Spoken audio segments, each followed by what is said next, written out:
On today's episode, we're going to break down the key elements that it takes to produce a successful PR campaign. We're going to cover what is newsworthy, how to craft a press release, how to pitch contributed articles, and then provide you with some real life examples from engineering and IT companies who've successfully gained PR coverage with this approach. Let's do this. Welcome to Content Marketing Engineered, your source for building trust and generating demand with technical content. Here is your host, Wendy Covey. Hi, and welcome to Content Marketing Engineered. On each episode, I'll break down an industry trend, challenge, or best practice in reaching technical audiences. You'll meet colleagues, friends, and clients of mine who will stop by to share their stories. And I hope that you leave each episode feeling inspired and ready to take action. Before we jump in, I'd like to give a brief shout out to my agency, TREW Marketing. TREW is a full service agency located in beautiful Austin, Texas, serving highly technical companies. For more information, visit trewmarketing.com. And now on with our podcast. Hey everyone, and welcome to a new episode of Content Marketing Engineered. I'm joined today by many repeat guest, Morgan Norris, who's a senior brand strategist at TREW Marketing and our longest standing employee at TREW Marketing, our longest standing team member. So welcome, Morgan. Lovely to see you as always. Thanks for having me. And I'm so happy you're back in Texas. The family's all settled in. You've gotten through your first school year with them. It's summer now. How's everybody feeling? First school year. So we showed up in Texas kind of mid last summer. We drove down from DC after the kids finished school last summer, which is they get out later on the East Coast. And so we're here earlier in the summer this year. So we have now seen our first rattlesnake and our first tarantula. So happy to say we've experienced our first early summer hill country Texas wildlife. I love it. Yep. When I first moved to the hill country, it was when my husband and I got married, and we got married. We had like a backyard wedding or whatever, and had a band, and our dance floor was just kind of a concrete area, and there was a tarantula on the dance floor. And I was like, "Oh, okay, welcome to the hill country." But I love them. They're actually super sweet and kind of fun to look at. So Great. Well, good. Well, we're not here to talk about Texas and critters, though. We're going to talk about PR. And I'm excited to have this conversation because, one, I know you're coming off of a very successful recent PR campaign, which we can talk about, that I got to witness part of at a recent trade show. But also, I just think it's a good topic because a lot of marketers maybe have the wrong notion about PR, or it feels intimidating to them. So I wanted to just kind of make PR a little approachable and get in your head about just how to stage a kick-ass PR campaign. So that's what I have on tap for. Yeah. So a little background for me. So I majored in PR 20 years ago. And I feel like there's a little bit of a renaissance right now for PR. I feel like we've gone in and out. When I first came out of college, I worked on a whole PR team. We had a team of probably 7 full-time people at National Instruments who all focused on public relations. We had a media list of probably 150 publications that we divvied up amongst 7 people, and we all owned different publications. You talked to editors on a weekly basis. We would fly those editors out to our trade show. We would go on media tours. It was a whole really big ordeal. And then as trade publications, as the internet really honestly like proliferated and it became easier to create content, the publications really shrunk, right? All those print publications died down. And because of that, they laid off a lot of editors, and it just became easier to publish content. Companies could publish their own content. Everybody created blogs, and all of a sudden you could publish your own content. You didn't have to go through an editor. And so that content became not necessarily less valuable, but it just became a little bit more commoditized. And so now we've kind of gone a little bit back with with SEO changing and AI generated content coming back, and we're seeing search entities penalize that obviously AI generated content a little bit. We're seeing that really steady, really vetted journalistic content rise back up to the top. And so that really quality journalism is being levered again. And so it's peaking again, I would say.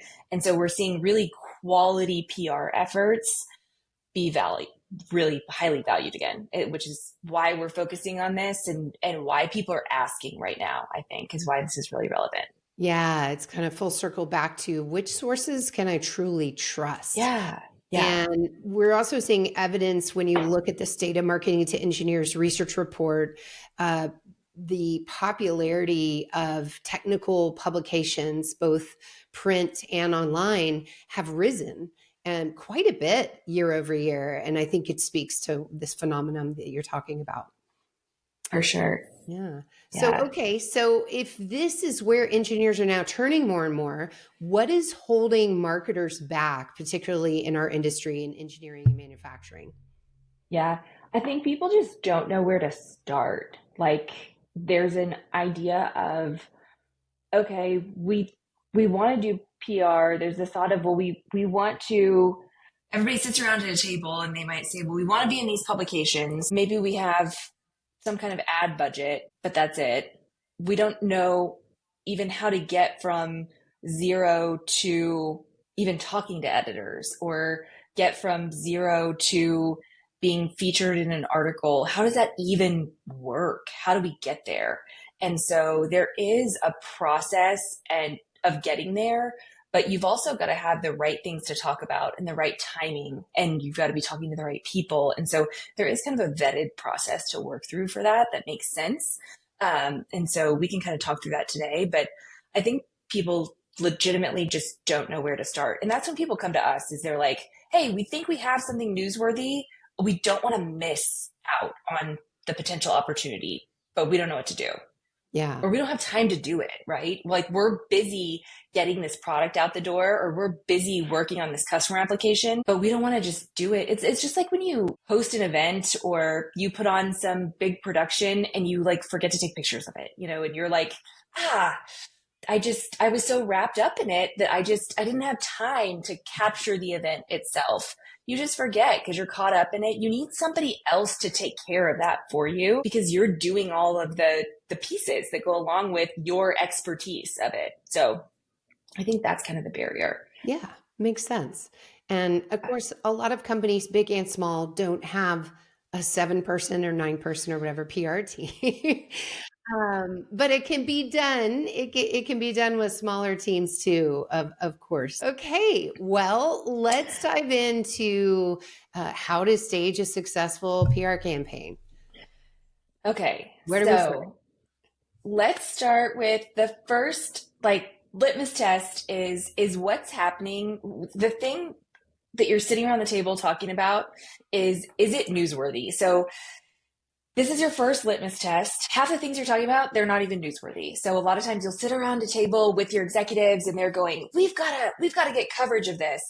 We're having a company picnic. We got to get some press coverage. Typically, nobody cares about that. Like, if you have a really, really local, maybe like community impact type of newsletter or neighborhood newsletter, they might write about that.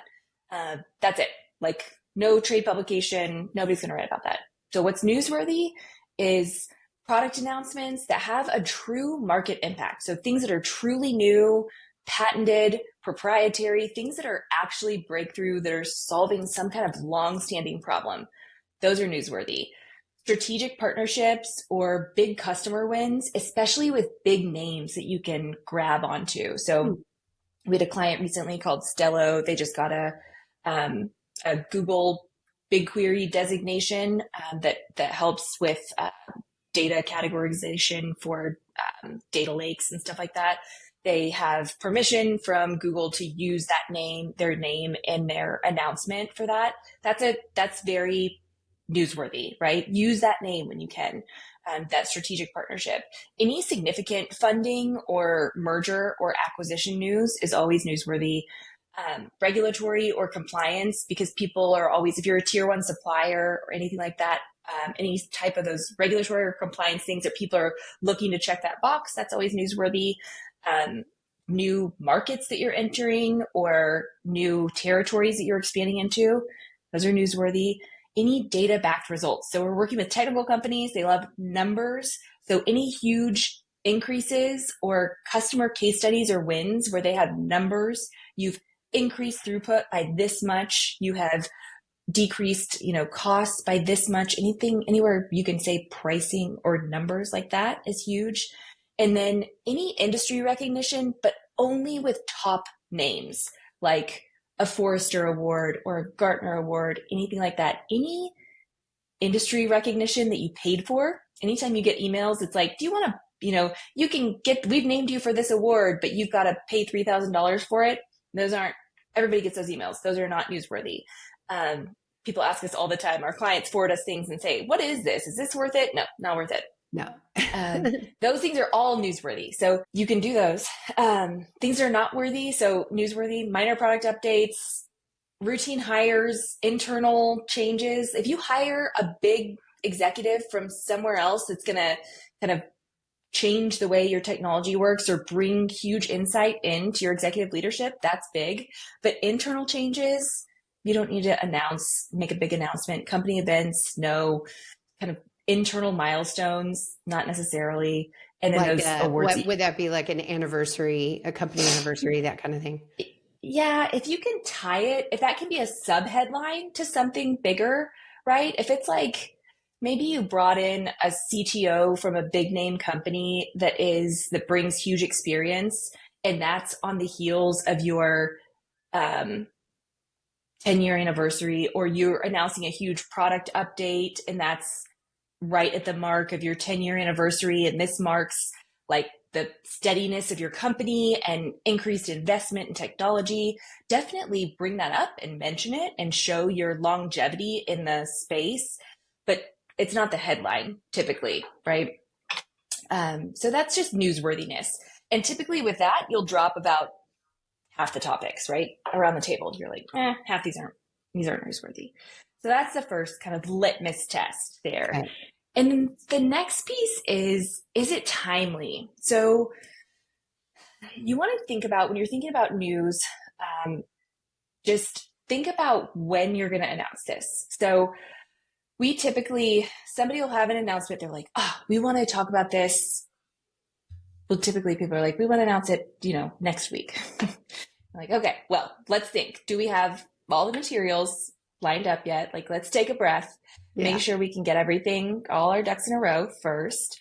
But let's think through, we always think through holidays. So we always think about leading up to holidays, but especially even right after holidays. So like, let's not release something the Wednesday before Thanksgiving, but let's also not release it the Monday after. Like, let's give people a day or two to breathe. And think about, it's always great to release things on a Monday or Tuesday. Look at things that are released on a Friday. That's news people want to bury. That's news they're like companies that are releasing poor earnings. They release it on Friday at 4:59 p.m. So don't release your good news then. You want to release it on Tuesday morning when people are, they've had Monday to drink their coffee and they are ready to go. For the week. Look at if you have any influence in the European market, watch big holidays in Europe. Remember summer, people are often kind of out a little bit in summer. Europeans are often out a lot in the summer, we find. And so just kind of watch that timeliness. And then especially for our technical markets, use your trade shows. So a lot of you guys are at significant trade shows throughout the year, and there's a lot of news announced at trade shows, and there are a lot of journalists there at those trade shows, and they are looking for stories to cover. And so you announce the day before that trade show starts and mention the trade show. If you guys are exhibiting, use that in your subheadline and say, this will be showcased at whatever trade show, we're in this booth, and likely you'll get some coverage naturally just based on that trade show. So use those events to your benefit for timeliness. Great. Okay, I have a couple Yeah. of timing Mhm. questions. Yeah. What if it's a major product announcement, but the Mhm. product is not quite shipping yet? What is your opinion on that? Yeah. You need like 95% confidence before you announce. So there's different issues with product shipping. Sometimes it's like the products are all in the boxes, but they literally just like aren't going to be out the door yet. Like it's a matter of days. Sometimes if the product is not fully baked, don't put the news release out yet. Um, there are too many changes that happen, and then you just find people walking back on those Mm, releases. Once you wire a news release, you cannot take it back. You can issue corrections. It just starts to look so messy because you can't undo the things that have been wired. yeah. You can add on top of that a correction, but the second you're like, we issued that, and then we're going to walk back on it. And so until those products are in boxes that are taped up, I don't want to wire that press release. Fair, fair. Okay. Yeah. What about the concept of newsjacking? So taking something that's trending, maybe macroeconomic thing, and then somehow relating it to your product or solution or company or expertise and jumping on that. When is that effective and when should that be avoided? Yeah, I would do it. I would just think through it first. So I won't name names, but we have some different clients right now that are thinking through how they position themselves with some of the like tariff things going on right now, where they are um, they already manufacture in the U.S., so they want to talk about that. They want to make that a differentiator for themselves for their U.S. customers. However, they're realizing they have customers all around the world. And if they start to publicize that as a like top level message, that might come across not as great to Mm. their global customers. Yeah, And that's so they're tricky. having to kind of balance that, right? Because Uh-huh. immediately they were like, let's run with that as our, you know, feature message. And then we kind of sat around a table and said, hang on, let's step back from that a little bit and just Okay. maybe let's use that instead of a global news release, let's use that as an email campaign message just to our US customers, right? Instead of Got it. a news release message as a global campaign. So Yeah. Okay. yeah. So Morgan, what are some good goals for a PR campaign? Yes. That's the other thing. So a PR campaign is top of the funnel typically. So a PR campaign, you are not going to come and say we need a PR campaign because we need sales qualified leads. So No, come this is not on. that is not you are not going to go from a news release to booking a sales meeting. That is not the answer. So a PR campaign is going to be part of building your brand. So if you're looking for brand marketing, a PR campaign is a great starting point for you. Good goals for a PR campaign are brand awareness. That looks like media coverage. So media coverage is typically measured by news pickups of a news release and overall impressions. That brand awareness is measured by organic search results. So Hmm. that looks like Google search results for specific terms and for your company name, Google News search results for specific terms and for your company name. And what that looks like, so when we do a PR campaign for a company, I want somebody to search for your company name and go to Google News and see a bunch of pickups about your company that don't come from your website, but that basically are your message from third-party sites, right? They're things that editors have written, they're your news releases that are all picked up on different sites, but that are messages about you, right? That we've kind of fed to different places. That's a huge win for us. AI results, so ChatGPT results for specific questions. For example, I mentioned Stello having that Google BigQuery designation. So after that, a huge win there was going into Chat GPT on a incognito. It's called like temporary mode incognito on Chat GPT, and saying, well, companies have the Google BigQuery designation, right? If you're someone searching for a vendor like that. And then after that news release, Stello came up in the first 3 companies there because of that news release. So that's a win. And so just like any kind of search driven approach, you need to do the research beforehand for, are there any terms that you're trying to optimize for there that you want to include in your headlines, your news releases? And then as well, so brand awareness, you're looking for just general news coverage. So measuring those by actual article coverage. So you'll get from a news release, you'll get news pickups. And by news pickups, I mean your news release picked up exactly on other sites, like word for word. But then we also want to see article coverage, meaning you pitch media. So you're sending out individual emails to editors. They are then like synthesizing your news release and covering that news release. So they're writing an article based on that news release with a different headline. They're using the news release as the source material, but they're writing a little piece based on that news release. And so often they'll ask you for maybe a different image or an additional quote or something like that. So they're generating new news based on that news release. So those are actual articles. And then you're also hoping, you're offering those editors contributed content. So often when we're pitching, we're saying, hey, we thought this news came out today. We thought your audience would be interested in it.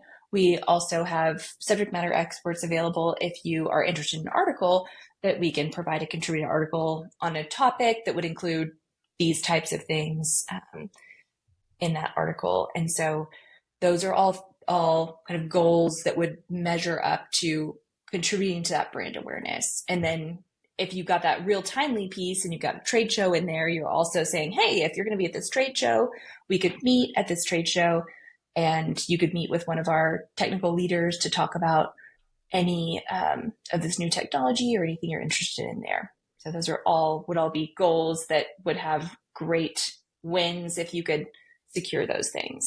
Yeah. And it sounds like companies that just write a press release, send it over the wire, and sit back. There's a lot more to it. So not only will you probably not get picked up in as many places, but you miss all these opportunities for follow-on contributed articles and other perspectives. Yeah. If you wire it, you get those identical news pickups and then it stops there. So that's great. But there's so much more opportunity with a true PR campaign. That's not a campaign. That's just news wiring. So, hey, well, what are some best practices as a PR professional in getting all of this done?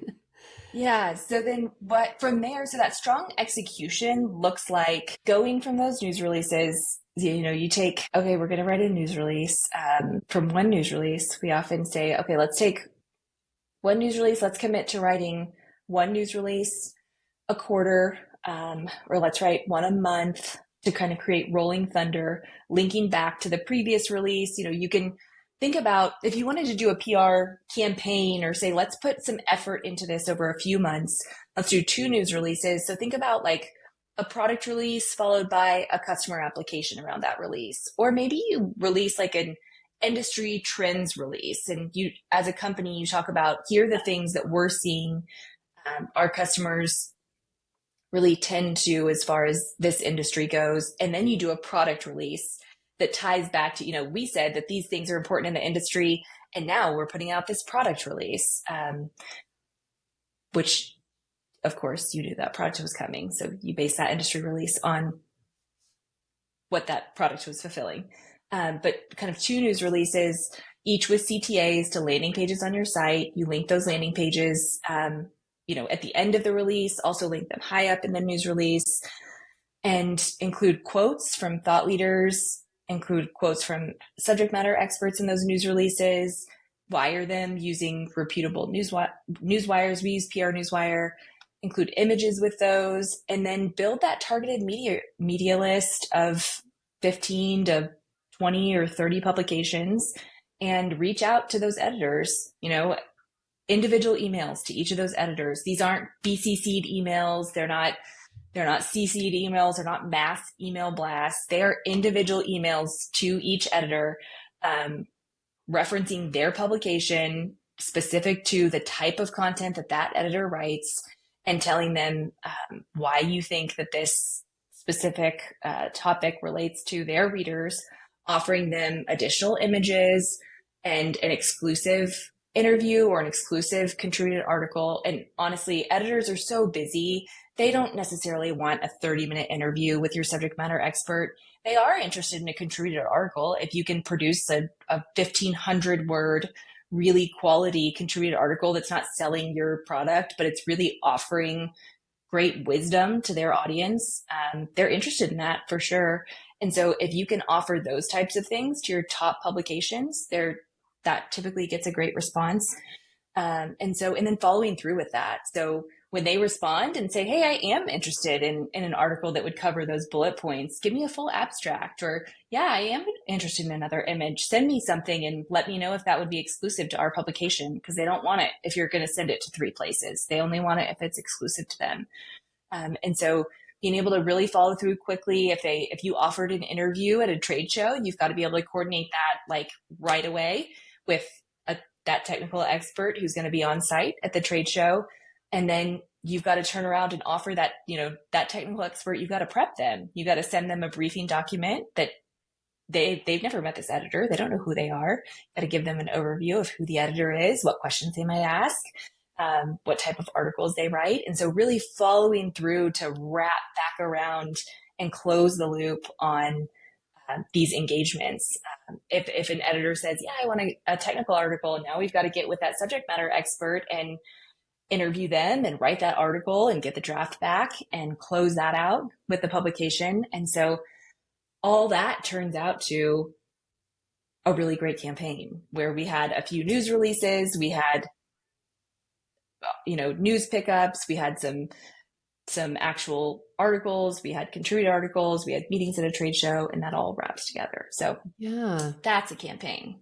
Tell me, so a couple of follow-up questions.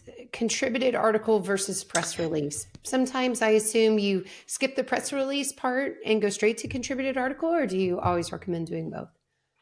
Yeah, so a contributed article is a great follow-on to a press release if you have the resources.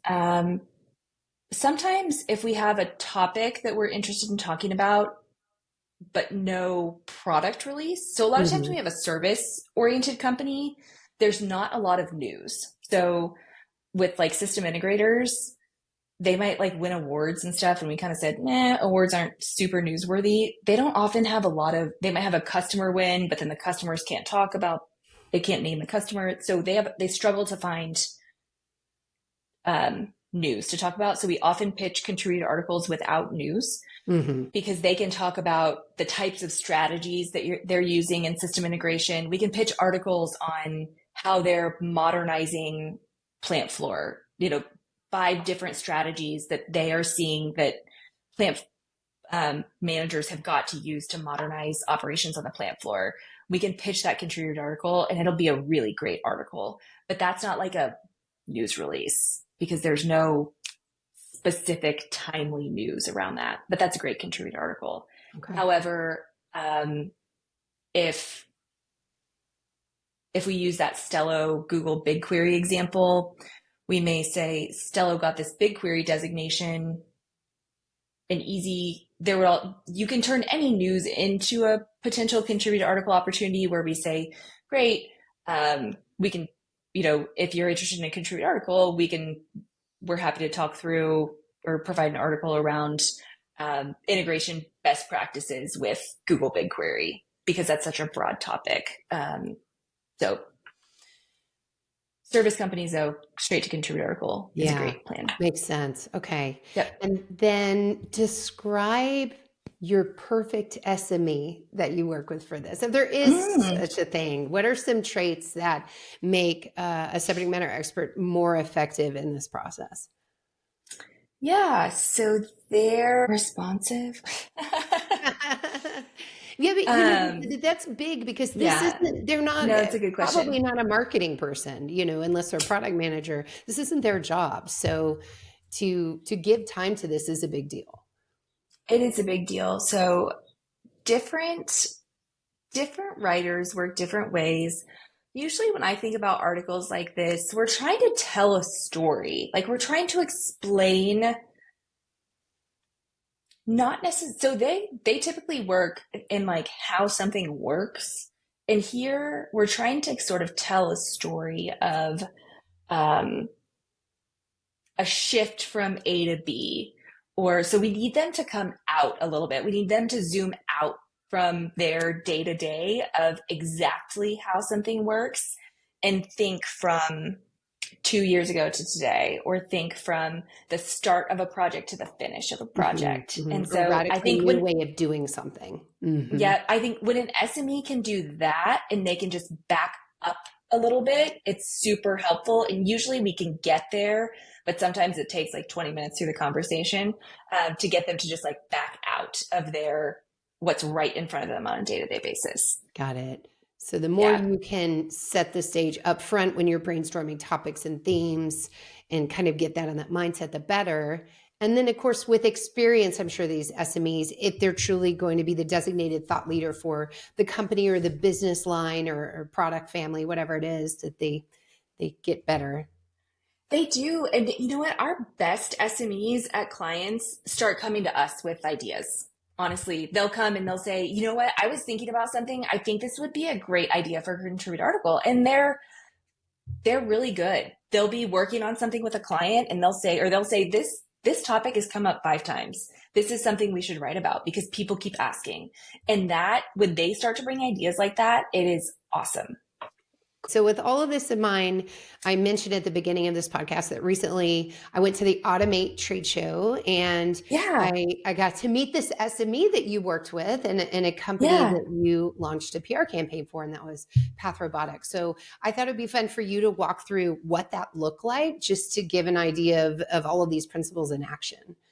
Yeah. So Path Robotics came to us because they had a partnership announcement coming out and they had a customer that was using the combined solution with them and the partner. So, as a little bit of an overview, Path Robotics makes a robotic welding arm basically that goes on a positioner. So, as a little bit of background, these positioners that the welding arm goes onto can hold really heavy things. So, think 60-foot long, 20,000 pound items. So, like a boat, something huge. So this is in that top category of newsworthy things where it's a breakthrough technology. This is something that hasn't been done before. The company they partnered with is called ALM. So ALM makes a positioner. The positioner can actually hold the welding arm. Path Robotics makes the automated robotic welding arm. So they partnered together, and then they had a customer called Tycrop. And the great part here was Tycrop, they had already put the solution in place and it is working. And so a lot of times customers will come to us, even they're like, we have the signed contract, like the ink is on the document, which is great. Like we'll announce that for sure. But this one, even they had like pictures of it in place, like it's already going. And so when Path Robotics came to us, they were at this moment where it was like, we're hosting the event and we can't let it pass by without announcing it, without somebody talking about it. And so they had a release drafted to announce the partnership and the customer win. And they were exhibiting at this trade show. And so the release mentioned all of those things and they just didn't want to miss it. They had a publication list of five publications and just wanted some kind of coverage. They wanted brand awareness. When they got to the Automate show, they wanted people to know who they were. That was kind of loose goals around it. So they had some great images of the customer application. So what we did was slowed down first, and we had like 3 weeks till the show. So we slowed down and actually split that news release into 2 separate news releases. It was just a lot for one release, and it was a lot of apples to put in one basket, honestly, to try and pitch all of that at once. And really, your news releases, once they get past about 450 words, trail off. Like and there was so much to announce that you needed more words. So we went ahead and split it into 2 news releases that we released 1 week after the other. And that gave us 2 separate spots to put images. We we expanded their media list to 30 publications.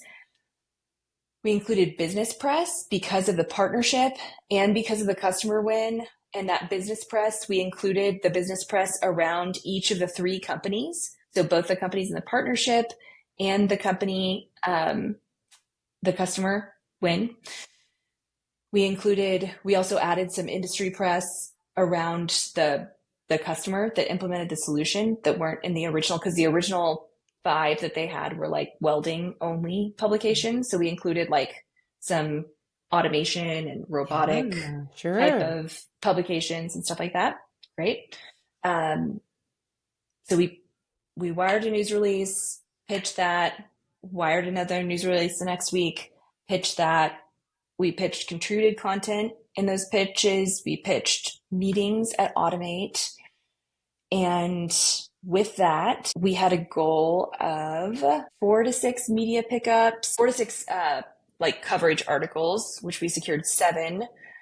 We had a goal of 1 to 2 either pre-show or at Automate interviews, and we had 5. And then we wanted to just fill that Google News page with third-party coverage, which we did. And then additional things that we were able to secure was a contributed article, which we actually completed in that time frame, and it ran during the Automate show. So it was on the homepage of Machine Design. Machine Design said, we pitched that contributed article. They said yes. We wrote it, submitted it, and it ran during the show, which was amazing. And then there are 2 more contributed articles.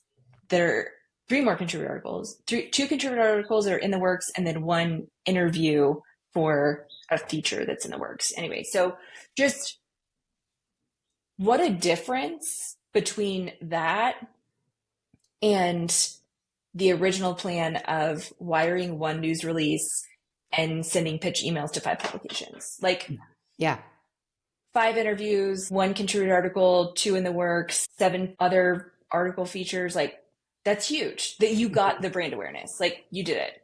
That's a win. So, and I think of other exhibitors at the show that just didn't even touch PR altogether and expected that the editors covering the show would somehow find them maybe through LinkedIn or through walking by the booth and see their demo and want to write articles about them. And it's just, no, you're making them work too hard. You need to make their jobs make it easy for them. Their schedules are so full. They have so much on their plate. Make it as easy for them as possible. Sure. Tell me about the SME spokesperson from Path Robotics. Yeah, so we worked there with their kind of head of biz dev, Matt, and then Heather, their CRO. So Matt originally was like championing this project, just as from a biz dev perspective, was like, we can't pass this by. Like, this has got to be a huge win for us, and did a great job. They also, on their team, Tim Trad was really leading the charge on their brand from a creative side. And honestly, the fact that they had such good visuals for this, they had such great imagery, was a huge win. He had some drone photography from their customer application that was huge. And then Heather was able to speak so well to the application. And so having those experts on really the home team just makes such a difference too.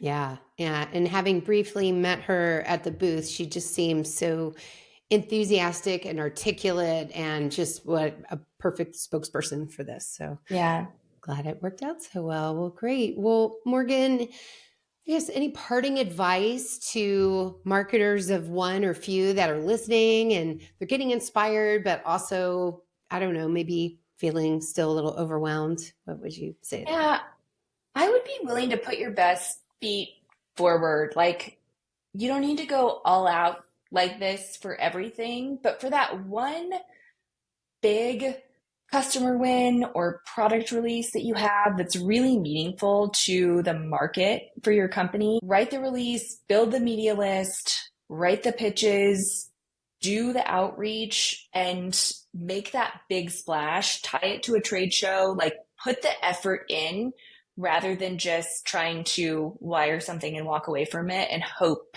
for the coverage. Like pick something to really make that effort towards. And I think that makes a difference. Well, I appreciate you coming on and talking about all this. And speaking of you in the podcast, it's become, I swear, a summer tradition for us, Morgan, to have you do a bit of a show takeover. So can you preview what you have coming up?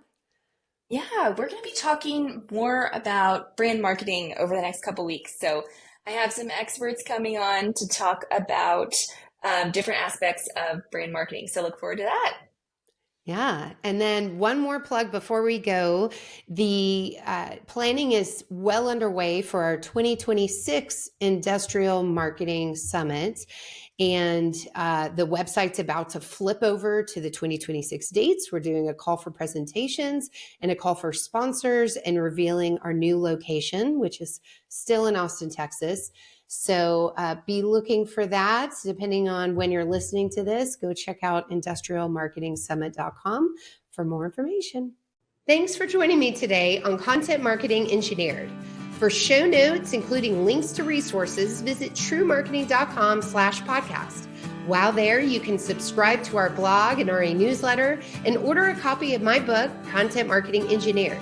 Also, I would love your reviews on this podcast. So please, when you get a chance, subscribe and leave me your review on your favorite podcast subscription platform. Thanks and have a great day.